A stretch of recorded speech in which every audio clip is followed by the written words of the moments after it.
Здравствуйте. Ну, это можно сказать, что это мое выступление из цикла «История Отечественного флота. Эпизоды» или «История Отечественного флота. Детали». Действительно, биография Николая Александровича Бестужева — это хороший повод, ну, как бы сказать, сделать ее такой конвой, на которую можно нанизать некоторые моменты истории нашего флота XIX века. Начнем с установочных данных. Родился он в 91 году в Петербурге, естественно, в дворянской семье. Почему естественно? Потому что потом он поступит в морской корпус, а морской корпус был сословным учебным заведением. Ну и напомню, что до отмены крепостного права Россия — это очень жестко сословное государство. Да и после отмены крепостного права, надо сказать, до 1917 года остатки сословности были очень мощными. В этом смысле, кстати, это привилегия людей 20 века и 21-го вот мучиться, куда пойти учиться, вот там в старших классах школы, а вот хочу вот в такой кружок или в секой кружок, там судомоделизмом, там или военным стать, или летчиком, или там, не знаю, еще куда-то пойти. В 18-19 веке этой привилегии не было. Причем не было ее ни у кого. Ни у простых, ни у знатных. Была исключительно вот эта вот линия такой сословной, родовой карьеры. И была установка, что молодой человек, ну, тем более девушка, вообще ничего не должны выбирать, а куда отец благословил, туда и пошел. В этом смысле семья Бестужевых была, ну, скорее исключением, чем правилом. Ну, там отец был литератор, издавал журнал одно время, и 5 сыновей разбежались в разные отрасли службы. Вполне возможно, судя по их биографиям, видимо, им давали определенную свободу выбора. Это было нетипично для эпохи. Но вот Николай был старшим, он пошел в морской корпус, у него его братья Александр, Михаил и Петр декабристы, еще Павел был самый младший, но он формально не был декабристом, но тоже пострадал. Почему я так уверенно говорю, что отец им давал какую-то свободу? Потому что Александр пытался учиться в Дербцком университете, потом был офицером сухопутной армии, потом попал на Кавказ, будучи сослан, и в конце концов стал писателем под псевдонимом Марлинский. Он был довольно известен, ну и погиб в 1837 году при высадке у мыса Адлер. Михаил и Петр тоже были офицерами, но один из них моряком, другой сухопутным. Ну, а вот самый младший Павел был артиллеристом, а Николай вот поступил в морской корпус. Поступление в морской корпус было не похоже на современное, оно было не конкурсное, в морской корпус просто записывали, то есть надо было быть дворянином, и дальше ну, просто подавались документы. Можно было год, там, два постоять в очереди на зачисление в корпус, потому что не было срока какого-то возрастного поступления. Ну, обычно около 12 лет зачисляли в корпус. Обучение тоже не было нормировано, но обычно около 6 лет обучались. При этом морской корпус выступал, ну, вот по современным меркам, как комбинация Нахимовского училища и военно-морского училища, потому что он давал и среднее, и высшее. Ну, говоря современным языком, после для начала 19 века это не так актуально, образования. И он в 9 году, ну, через 6,5 лет, получил чин мичмана по окончании морского корпуса. Морской корпус давал очень фундаментальное образование. Вообще он был одним из лучших учебных заведений России. Но специфика заключалась в том, что там было очень много математики, естественно, потому что навигация — это сложная история. И в те времена, кроме теоретических расчетов, нужно было еще иметь и большую практику наблюдений, потому что приборы были не очень совершенными, нужно было ими очень хорошо пользоваться, но при этом была очень большая практика, потому что парусное дело — это чистая практика, то есть теории там, ну, теория не поможет в парусном деле, поэтому ежегодные летние плавания были нормой, и в мичмана производили тех, кто провел 3 морские кампании, то есть 3 летних плавания, будучи гардемарином, в 3 летних плаваниях участвовал. При этом вот тут формулировка такая может удивить современных моряков, почему в январе 2010 года, сразу после выпуска, он был зачислен в чине подпоручика в морской корпус. Это забавная история. Дело в том, что морской корпус, созданный в 1752 году, был создан по образцу сухопутного кадетского корпуса. И в нем были сухопутные чины у офицеров, которые были зачислены на штатном основании в корпус. Отчасти это было связано с тем, что он был создан как копия сухопутного. Просто штат морского корпуса был тщательно переписан со штата сухопутного корпуса. Это было хорошо, потому что сухопутный корпус имел роскошные штаты. Там была и своя типография, там было все что угодно. И то, что все это морякам подарили, это было здорово. Вот. Но в сухопутном корпусе, естественно, была военная организация. Учащиеся делились на 3 роты. Там это был строевой батальон. И морской корпус тоже скопировал эту организацию. А дальше в XVIII веке ведь не было деления на чины и должности. То есть эти вещи не были еще разделены. И поэтому, когда, так сказать, встал вопрос, ну хорошо, вот есть рота, и ей будет командовать лейтенант. Это будет очень странно, лейтенант флота. Надо, чтобы капитан командовал. А капитан на флоте означает не то, что в армии. Поэтому давайте, чтобы не было разночтений, будет в морском корпусе капитан, майор, подполковник и полковник, чтобы вот, ну, как бы не было никаких вопросов. Поэтому вплоть до времен Николая I чины морского корпуса носили сухопутные, офицеры морского корпуса носили сухопутные чины.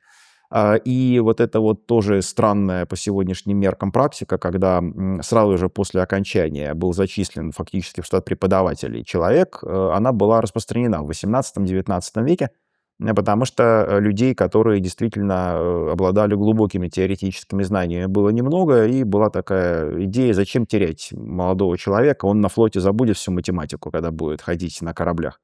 Поэтому давайте мы его сразу в подпоручики и в преподавателя. Вот. Но Бестужев все-таки вырвался на просторы морские, он в 2013 году был переведен на флот. Чины мичмана и подпоручика были эквивалентными в это время, поэтому ну, его просто переименовывали. Флот наш до 1812 года, с 7 по 12 год, находился в довольно сложном положении, потому что он был загнан в наши военно-морские базы из-за войны с Великобританией, и высунуться, так сказать, на морские просторы было сложно. На море господствовал английский флот, на Балтийском, во всяком случае. Поэтому только в 2012 году летом наша эскадра была отправлена уже с англичанами как союзниками для блокады берегов Франции. Но и в 2015 году, когда 100 дней Наполеона случилось, наша эскадра снова была отправлена в Англию и Нидерланды для того, чтобы помогать флотам антинаполеонской коалиции. И вот Бестужев впервые совершает дальнее морское плавание, потом в 2017 году еще ходит во Францию. Но в целом флот после войны 2012 года находился в не очень хорошем состоянии по целому ряду причин. Прежде всего, недофинансирование, потому что война 2012 года настолько гигантские суммы из казны заставила потратить на сухопутную армию, что, в общем, флоту доставались копейки. Ну и, между нами говоря, момент развития коррупции на флоте вот между 1807 и 1825 годом, возможно, был наивысшим за всю дореволюционную нашу эпоху. Только в первые годы Николаевского правления вот с этим удалось ну, более-менее покончить. Поэтому не надо удивляться, что русские моряки десятых, начала 20-х годов в море ходили не очень много. И, кстати говоря, термин «Маркизова лужа», ну вот акватория между Кронштадтом и Петербургом, получила прозвище «Маркизовая лужа». Именно в это время морским министром был француз Маркиз де Траверсе. Но и титул маркиза он всех удивлял в России, потому что у нас маркизов русских не было. А Траверсе была поставлена задача экономить средства, поэтому флот в море не выходил. Ну, естественно, Траверсе за это все ругали. И вот иронично прозвали Маркизовые лужи эту акваторию, значит, в которой и маневрировать-то толком было нельзя, потому что глубины были еще меньше, чем сейчас. И только ну, на трассе современного морского канала можно было кораблям более-менее передвигаться в этом месте. Значит, одно время Николай Бестужев был помощником смотрителя маяков в Кронштадте, потому что маячная служба подчинялась флоту. И он, как человек активный и деятельный, но и склонный к технике, надо сказать, что он потом покажет, уже будучи в ссылке, он организует литографию при Адмиралтейском департаменте. Адмиралтейский департамент — это одно из подразделений морского министерства. Но почему организация литографии была столь важной? Вообще мы сейчас привыкли к роскошным условиям в плане копирования разных документов, потому что, знаете, сфотографировать документ на телефон вообще ничего не стоит. А потом на компьютере посмотреть. И я помню еще в 90-е годы, каким чудом казались ксероксы, когда можно просто взять книжку, вот там положить ее в этот прибор и сделать копию. А до этого вообще, так сказать, люди переписывали или перепечатывали на машинке, а в XIX веке, ну, еще в XVIII, точнее, был изобретен один из первых способов быстрого и легкого тиражирования документов. Ну, понятно, что книгопечатание это было изобретено еще раньше, но книгопечатание требовало оборудования сложного. Была гравюра, но гравюра была очень трудоемкой. То есть для того, чтобы мастер-гравер сделал доску, с которой можно делать отпечатки, это был огромный труд, это занимало много времени. А литография была такой упрощенной гравюрой. Нашли определенную породу камня, который полировался, потом на этом камне с помощью специального карандаша наносили рисунок или текст, или жирный карандаш, и дальше покрывали это краской. И там, ну, было несколько еще технологических этапов, но можно было делать копии относительно быстро, относительно и типографского метода, и относительно гравюры. А потом можно было на литографии, а там для того, чтобы буквы были выпуклыми, протравливали кислотой литографский камень, они получались выпуклые и, значит, печатали. А потом можно было его опять отполировать и снова использовать. А поскольку он был толстый, то можно было несколько десятков раз так наносить новый текст или новые рисунки. И литография стала очень широко распространенным способом тиражирования небольших серий изображений или текста, несколько сот экземпляров. Когда нужно было отпечатать, литография была очень полезна. И не случайно ему дали орден прямо аж за организацию литографии. Это было на самом деле редко. То есть не надо думать, что вот орден Святого Владимира IV степени выдавали направо и налево. Это была очень солидная награда для относительно молодого офицера. Действительно, его отблагодарили за этот шаг достаточно. И в 24 году он совершает еще плавание во Францию, в Гибралтар. Почему в качестве историографа? Дело в том, что в начале 19 века по штату морского министерства 1802 года в морском министерстве полагался историограф, то есть специальный человек, который должен писать историю флота. Но истории флота в это время не было. То есть первые шаги по описанию истории флота делаются как раз в начале 19 века. Делается попытка издать биографию русских адмиралов, хотя бы краткую. Начинается печатание списков офицеров. Ну, а это носило вообще служебный характер в основном, потому что офицерам было очень важно считаться старшинством друг с другом. Потому что при наличии офицеров в одном чине, если они сталкивались с какой-то служебной ситуацией, то нужно было выяснить, кто из них был раньше произведен в этот чин. Он считался более старшим, и тогда он должен был оказаться начальником над другим своим товарищем, поэтому старшинством очень внимательно считались, и старшинство могло быть наградой. То есть офицера могли наградить годом старшинства, то есть как бы задним числом считать, что он был произведен в свой чин на год раньше, чем он был произведен на самом деле, что давало ему преимущество перед своими товарищами в том же чине. И при представлении к следующему чину представляли в первую очередь более старшего. Только в исключительных случаях представляли более младшего за какие-то там серьезные заслуги. Поэтому списки офицеров по старшинству были таким серьезным очень подсобным инструментом, но кроме того, они позволяли, для историков оказались очень важны, они позволяют легко получить сведения о офицерах на тот или иной момент времени. Но и идея написания истории флота связной витала в воздухе. Но вот Николая Бестужева назначили историографом флота. И если бы не его участие в восстании декабристов, возможно, у нас история флота появилась бы на 20 лет раньше, чем ее создал Феодосий Федорович Веселага уже в середине XIX века. Кроме того, он стал смотрителем модель-камеры Адмиралтейского музея. Модель-камера — это, собственно говоря, основа Центрального военно-морского музея имени Петра Великого современного. И сам музей ведет свою основу от основания модель-камеры еще в Петровское время, а смысл модель-камеры заключался в том, что в 18, да и в начале 19 века плотники чертежи читать не умели, и вообще читать не умели корабельные плотники. Они были прекрасными мастерами, но нужно было объяснить, что им нужно построить. И поэтому делали полумодель адмиралтейскую, то есть не нужно было оба борта по диаметральной плоскости, как бы разрезанный корабль половину, полностью весь набор корпуса, часть обшивки показывали, причем из того же дерева, из которого нужно было выполнять эти части в натуре. Для того, чтобы плотник спокойно отличил там дуб от сосны вот на самой модели и дальше показывали эту модель, и ее можно было масштабировать и строить. И таким образом работали у нас больше 100 лет. Только фактически при переходе к железному судостроению уже чертежи, вот привычные нам бумажные, стали нормой и постоянным элементом производственного цикла.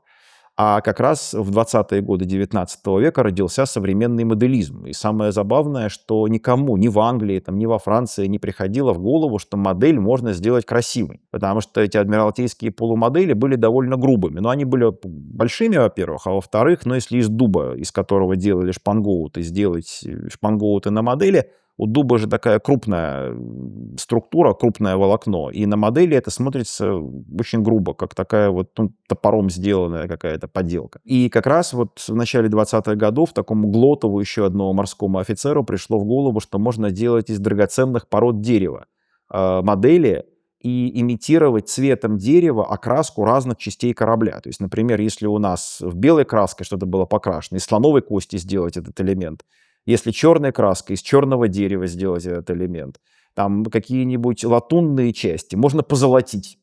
Но они будут блестеть еще, ну, они не будут темнеть, и не нужно будет чистить их на модели. Тиковую палубу можно было имитировать там каким-нибудь оттенком красного дерева. И получалась, во-первых, очень красивая модель, потому что у черного дерева, у красного дерева очень мелкая структура, и волокна не мешают воспринимать красивую модель. Ну и кроме того, она получалась и дорогая, и к ней ее стали делать как ювелирное практически украшение. И в начале 20-х годов именно в России появились первые стендовые модели, которые предназначались для любования эстетического, а не для того, чтобы корабельные плотники строили настоящие корабли. И Николай Бестужев оказался у истоков этого движения. Ну вот друзья его ласково прозвали «мумией», потому что вообще ценность музейной деятельности в то время, ну, мягко выражаясь, недооценивалась. И предполагалось, что нормальные люди делами занимаются, ну, а какие-то вот такие, может быть, не очень здоровые персонажи. Они там в музее где-нибудь сидят, в архиве, библиотеке. В общем, это, так сказать, не для серьезных людей. И прозвище «Мумия» вот как раз отражало это отношение. Вот портрет, парадный морской мундир, восьмерки на эполетах означает, что это 8-й флотский экипаж. Я просто напомню, что у нас до начала 20 века береговая организация корабельных команд имела такой вид. Моряки были разделены на экипажи, ну, которые примерно равнялись по численности батальону. Там было где-то в разное время 500 тысяч человек. И экипажем командовал капитан первого ранга, и из экипажа формировалась команда линейного корабля, а из остатков этого экипажа формировались команды мелких судов. На зиму корабли разоружались, ставились на консервацию, а моряки переходили в береговые казармы, и их служба вся протекала в рамках экипажей. А поскольку и в сухопутной армии на погонах и эполетах были номера дивизий и полков в это время, то и у моряков были номера экипажей. Ну, а вот это вот эполеты с длинной бахромой, они как раз свидетельствуют, что это штаб-офицер, а капитан-лейтенант, это последний чин Бестужева, на службе соответствовал чину майора в то время. И до 1830 года на флоте не было звездочек на эполетах, то есть можно было различить только обер-офицера, штаб-офицера и адмирала, но не чины внутри этих категорий. Шитье на воротнике — это якорь, перевитый канатом. Оно в таком, как бы сказать, упрощенном виде сохранилось до сегодняшнего дня. Вот этот якорь, но уже без каната. Оно и на вашей форме он присутствует, но в начале 19 века моряки очень смеялись тому, что художники придумали этот рисунок. Он красивый, но моряки говорили, что, ну, как бы сказать, якорь, запутавшийся в канате у них на воротнике.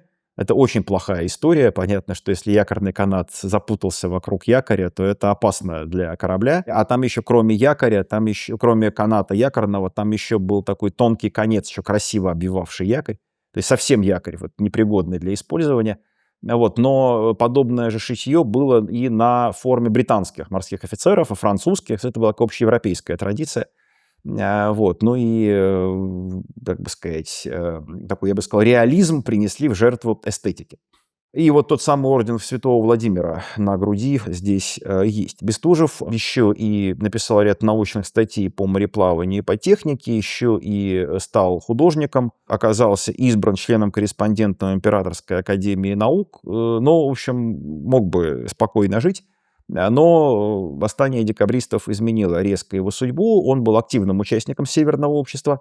Я напомню, что вообще крепостное право в России пришло к своему кризису на рубеже 18-19 века. И если до этого времени крепостное право нельзя считать чем-то реакционным, потому что в России просто не было условий для его отмены. Целый ряд факторов нашей экономической и социальной жизни он делал крепостное право неизбежным.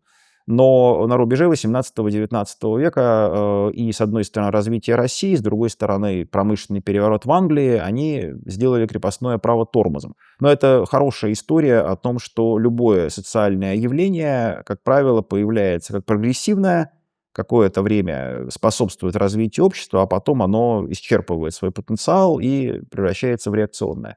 С крепостным правом получилась такая же история. То, что уже в самом конце XVIII века путешествие из Петербурга в Москву Радищева появилось, говорит о том, что впервые кто-то в России начал задумываться над тем, что крепостное право — это плохо. А до Радищева, надо сказать, никто так вопрос вообще не ставил. У нас Фанвизин Денис Иванович, знаменитый драматург, который «Комедия недоросль», он в 70-е годы XVIII века путешествовал по Франции, и в дневниках пишет, что как хорошо в России, у нас крепостное право, помещик заботится о крестьянах, все сыты, здоровы, там, благополучны, а во Франции там полная нищета в деревне, ужасные условия, потому что нет крепостного права. Как раз таким мейнстрим мысли XVIII века нашей политической было то, что крепостное право — это хорошо, а не плохо. Но в конце 18 века уже возникает осознание, что это плохо. И характерно, что в первые годы 19 века крепостное право в разных там условиях отменяется и в Германии, и в Польше, и у нас в Прибалтике его Александр I отменяет, но не в России. И то, что движение декабристов появилось, было абсолютно закономерно, потому что вообще революционное движение появляется всегда тогда, когда власти запаздывают с реформами. Если реформы происходят вовремя, если социально-политический строй соответствует тому, что общество хочет, революция не возникает. А если власти отстают, как бы сказать, не делают того, что надо, то со временем революция назревает. И движение декабристов тому очень яркий показатель. Но надо, конечно, признать, что декабристы были политическими теоретиками, они очень много мыслили о будущем, но как тактики они полностью провалились. И декабристам не хватало организованности, не хватало решительности, не хватало такого военного таланта. В Петербурге 14 декабря по старому стилю 1825 года полностью продемонстрировало вот эти фатальные недостатки декабристского движения, когда восстание, если вы помните, Владимир Ильич Ленин в свое время сказал, промедление в восстании смерти подобно, ровно это и случилось с северянами. Они вышли на площадь, сначала они инициативу вроде как захватили, и Николаю Первому было очень тяжело реагировать на восстание. Он-то как раз проявил и решительность, и организационные таланты, и жесткость необходимую. То есть как тактик он показал себя гораздо выше, чем декабристы. Но когда они бессмысленно стояли несколько часов на Сенатской площади, они дали возможность Николаю Первому собраться с силами, окружить их и в конце концов расстрелять из орудий. Но гвардейский экипаж флотский, он вышел на площадь в полном составе. И, кстати, это была единственная часть, которая вышла в полном составе, потому что лейб-гвардия, гренадерский полк и московский полк вышли частично. И потом гвардейские моряки были прощены Николаем I. Там была очень интересная ситуация, потому что Николаю нельзя было показать, что декабристское движение имеет какие-то корни. Он должен был всем доказать, что это группа безумцев, которые... люди сошли с ума, бывает, что делать. Они обманули солдат и матросов, они им внушили, что те борются против узурпатора престола Николая за законного императора Константина, и возникла дурацкая шутка, что якобы солдатам говорили: кричите «Да здравствует Конституция», это жена Константина. Это было придумано бароном Корфом, официальным историографом, который при Николае I написал первую официальную историю декабристского движения, естественно, в том духе, в который Николаю I был нужен. В этой ситуации Николаю нельзя было показать, что солдаты разделяли идеалы декабристов. Надо сказать, что гвардейские солдаты были политически достаточно хорошо подкованы. И есть довольно много косвенных свидетельств того, что они неплохо понимали, куда и зачем они идут. Но поскольку гвардейский экипаж вышел в полном составе со всеми офицерами, то Николай заявил, что матросы не имели возможности понять, что их ведут не туда. Поэтому они не виноваты. Поэтому все нижние чины гвардейского экипажа были освобождены от любого наказания, 15 декабря выведены туда же, на Сенатскую площадь, приведены к присяге, и дальше продолжали свою службу. Офицеры, конечно, были наказаны, потому что предполагалось, что офицер должен соображать, куда он идет и, значит, что он делает. Кстати, нижние чины из других воинских частей тоже отделались относительно мягким наказанием, и они были посланы на Кавказ на войну с Персией, потом вернулись обратно и возвращены в ряды гвардии. Ну, правда, там довольно много умерло от болезни во время этого похода. Но, во всяком случае, они не попали ни на каторгу, не были подвергнуты каким-то тяжким телесным наказаниям, ну, за исключением единиц. Но, опять же, это было сделано Николаем не из всепрощенчества, а потому что нужно было показать, что декабристское движение не имеет опоры в низах.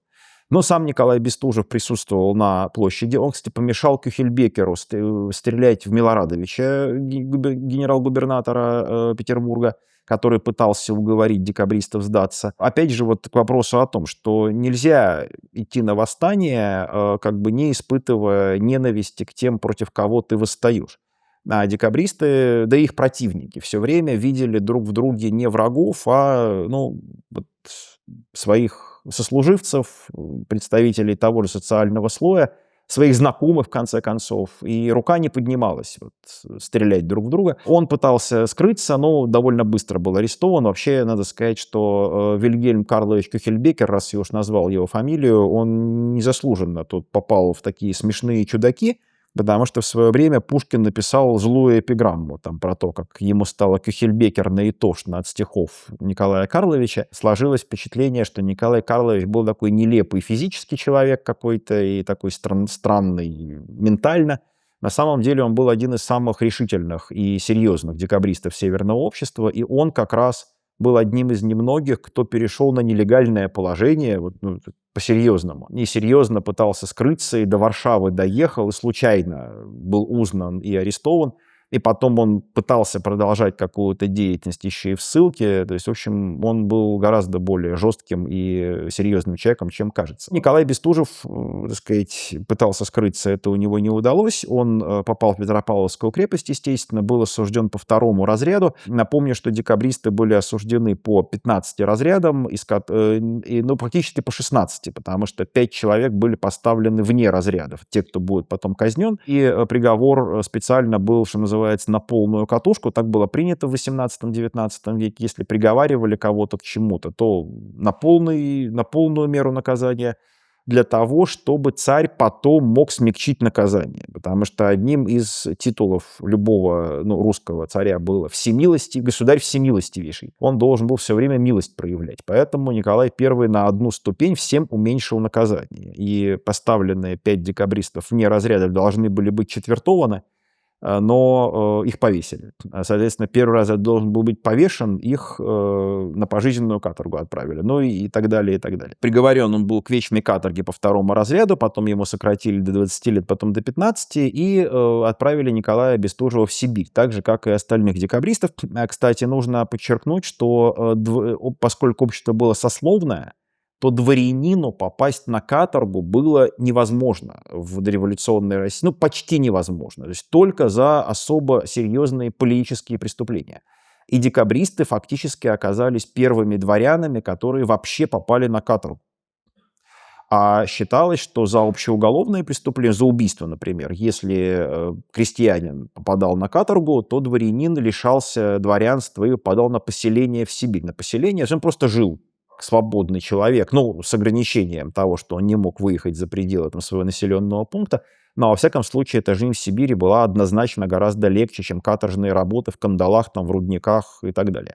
Но вот декабристы загремели на каторгу по полной программе, и у дворянского общества они сразу же стали вызывать огромное сочувствие, потому что такого с дворянами раньше не происходило.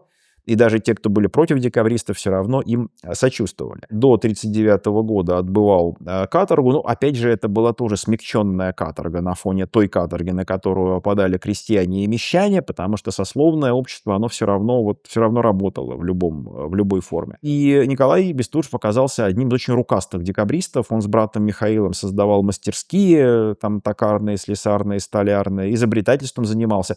Вот на картинке-то повозка Бестужевка, но это разновидность такой двухколесной арбы, которая была модернизирована для одноместного передвижения на одной лошади по узким горным, ну даже не дорогам, а скорее тропинкам по современным меркам. Вот эта вот конструкция с одной лошадью и таким вот сиденьем на колесах хорошо работала. Она еще была подрессоренная.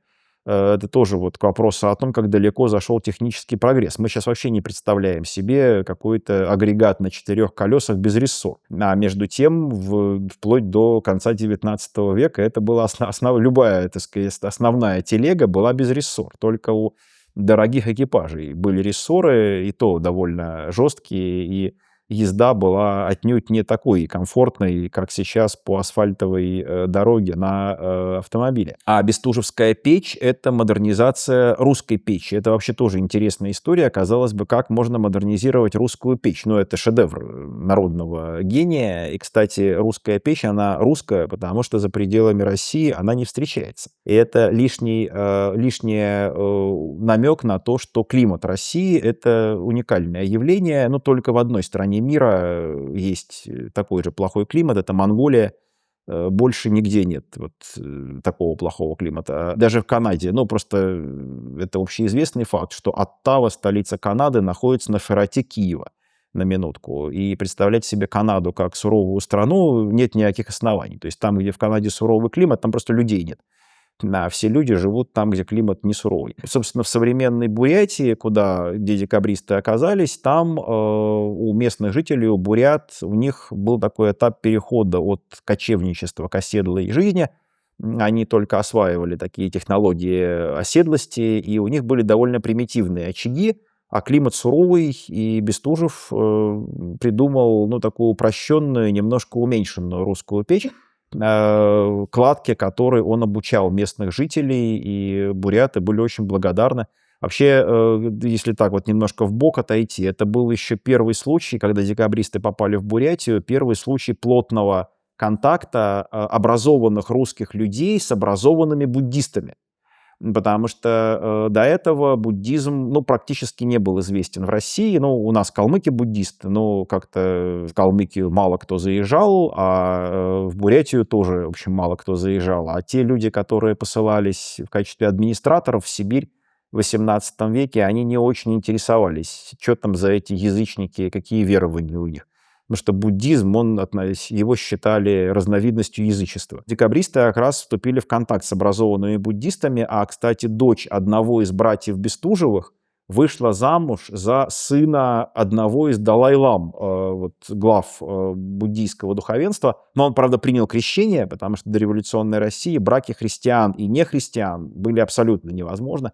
Есть даже версия, что Николай Бестужев написал трактат о буддизме, но, правда, его не нашли до сих пор. То есть, может, и написал, и, может, он найдется когда-нибудь, но это очень любопытно. То есть, в Европе-то ведь тоже о буддизме практически ничего не знали, потому что в Индии он исчез, почти исчез, а Китай был закрытой страной, и информация из него плохо куда-то проходила. Всякие иезуиты, правда, о буддизме пытались писать, но в разоблачительном ключе, ругая буддизм. А такого серьезного, спокойного интереса к буддизму не было. Но и Бестужевы оказались одними из первых русских, кто с буддизмом ознакомился. Кроме того, Николай Бестужев был еще и художник. Он писал портреты, здесь страница альбома, где эти портреты воспроизведены. около 150 миниатюрных портретов декабристов и их родственников, то есть практически галерею всех, вот до кого он мог дотянуться. И значительная часть участников декабристского движения, нам их облик известен благодаря тому, что Николай Бестужев их портреты написал. С 1939 года он оказался на поселении. Это был уже гораздо более мягкий режим, он мог передвигаться более-менее свободно, он уже не привлекался к самим каторжным работам, и он занимался там чем угодно. То есть вот практически ведь действительно в Сибирь образованные люди наезжали крайне редко. В XVIII веке историк Миллер, он по Сибири проехал, собрал там уникальную коллекцию документов, которая под названием «Портфели Миллера» до сих пор является таким историографическим памятником. Ну а вот потом декабристы оказались в Сибири, и в Сибири о декабристах существует очень хорошая память и такой, я бы сказал, культ декабристов, ну и справедливо вполне. И он занимался там и метеорологией, и этнографией, был первым человеком, который собирал фольклор бурят. То есть до этого бурятский фольклор никто не собирал. И писал научные статьи, но под псевдонимами, конечно, потому что декабристам было запрещено издавать свои сочинения под своими фамилиями. Почему брат Николая Бестужева, Александр, под псевдонимом Марлинский издавал свои сочинения? Потому что было нельзя под своей фамилией это делать. Ну и он не дожил, меньше года он не дожил до амнистии декабристов в 1956 году в связи с коронацией Александра II.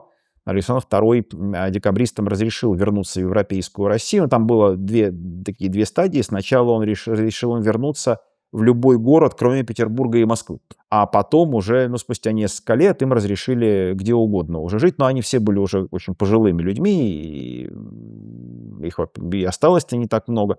Но вот Николай Бестужев не дожил до амнистии, он так и умер в Селенгинске, и могила его в Селенгинске сохранилась. Кстати, можно, подводя итоги, сказать, что Николай Бестужев человек, который был и талантливым ученым, и изобретателем, и художником, и попав в вот этот сложный переплет политический, он сохранил свои способности и таланты, много сделал для сохранения памяти о декабристах и декабристском движении, и еще и зафиксировал облик декабристов в своих портретах. Ну и вот его именем названы улицы в ряде городов России, хотя Бестужевых постоянно путают. И я тут решил поиздеваться над Алисой, когда готовился к этому докладу, и задал вопрос там: Алиса, подготовь презентацию о писателе Николае Бестужеве.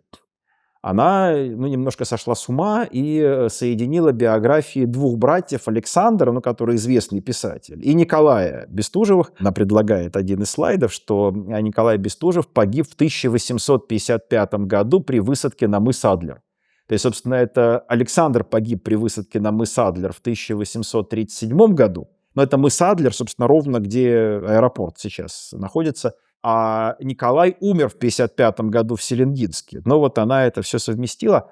Кстати, это тоже вот важный момент, особенно для курсантов. Важно, имейте в виду, что неоднократно Алиса была замечена над тем, что она придумывает несуществующие статьи.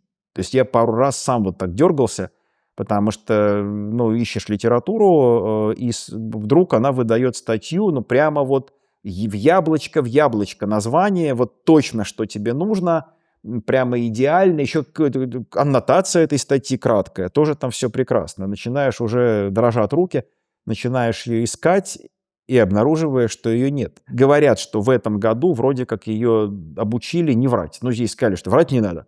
Но я не знаю, лучше аккуратно все проверять, потому что нейросеть нейросетью, но местами она обращается довольно вольно с фактами, и она в любом случае отвечает ровно то, что ты спрашиваешь. Когда говорят, что искусственный интеллект вытеснит человека, я думаю, что нет, потому что его ограничения довольно хорошо видны, принципиальные, потому что он не может создавать новое.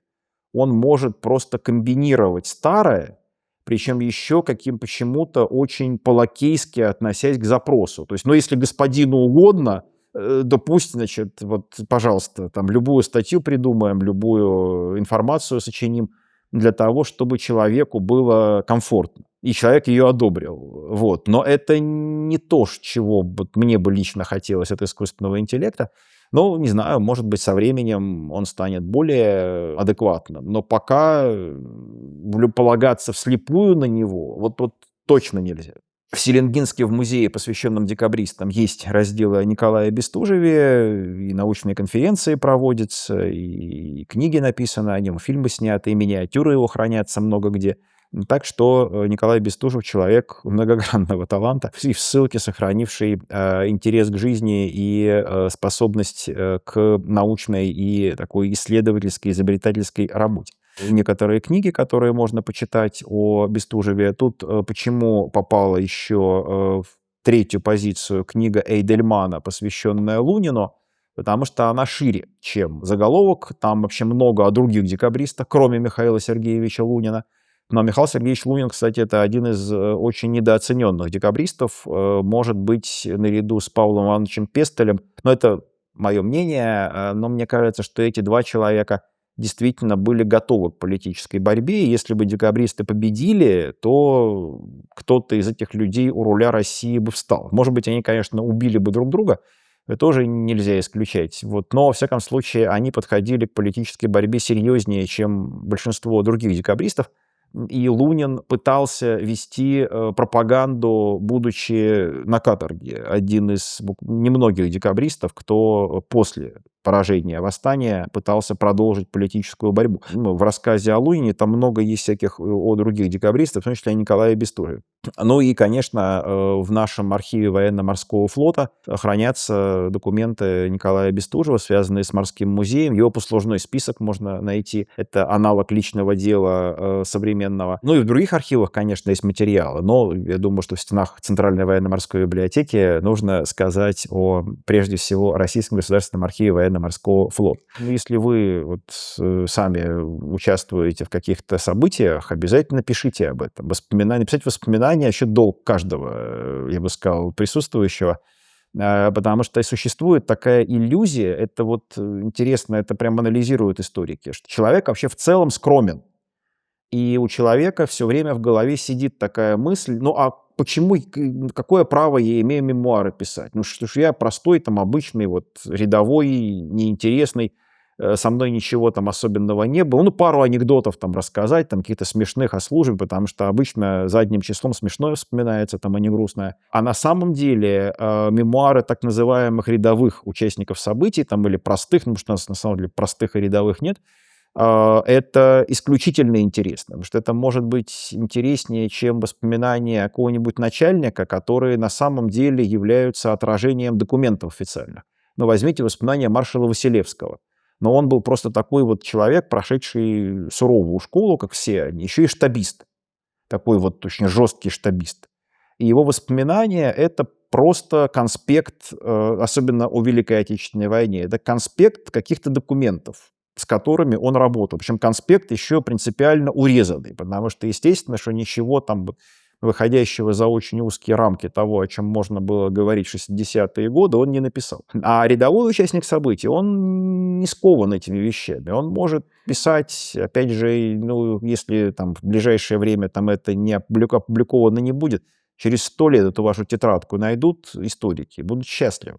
Вот сейчас у нас прямо начался в 21 веке прямо поток находок, дневников и воспоминаний матросов, участников русско-японской войны. Но это так как-то случайно бывает, такой взрыв почему-то информационный происходит. Найдены десятки, ну, если не сотни на самом деле, дневников и воспоминаний, и это первый случай, когда матросы заговорили своим языком, потому что до русско-японской войны уровень грамотности, культуры матросов был такой, что о дневниках и воспоминаниях не приходилось говорить.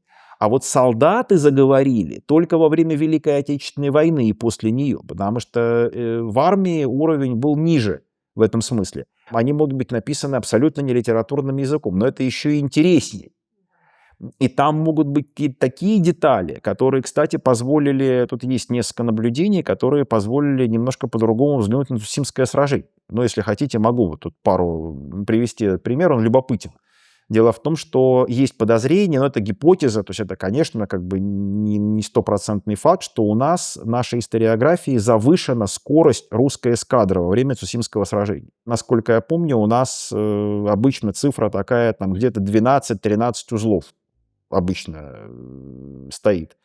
А есть несколько воспоминаний, ну и младших офицеров инженер-механиков, которые весь бой провели в низах, вообще ничего не видели, что происходило снаружи, но зато видели, какое давление было в котлах. И кочегаров есть воспоминания. Когда бой начался, то по существующему положению тогда вот та смена кочегаров, которая находилась на вахте, она оставалась на вахте до конца боя. То есть люди стояли у кочегарок 10 часов практически. То есть если бы они работали вот так, чтобы был там ход близкий к полному, они бы просто все умерли. Ну, потому что обычная вахта 4 часа длилась, и то после нее люди выходили из кочегарки очень усталые. Во всех этих воспоминаниях проходит красной нитью мысль о том, что пар стоял все время на высоких отметках, кочегары работали, ну, конечно, они были усталые, но они, так сказать, не перенапрягались, то есть не было ни одного момента, когда они кидали уголь там со страшной силой в топку. И исходя из этих соображений, есть вот версия, что все-таки скорость наша не превышала 10 узлов. А проблема в том, что лагов механических не было в то время, и на циферблате в рубке только обороты показывались в минуту.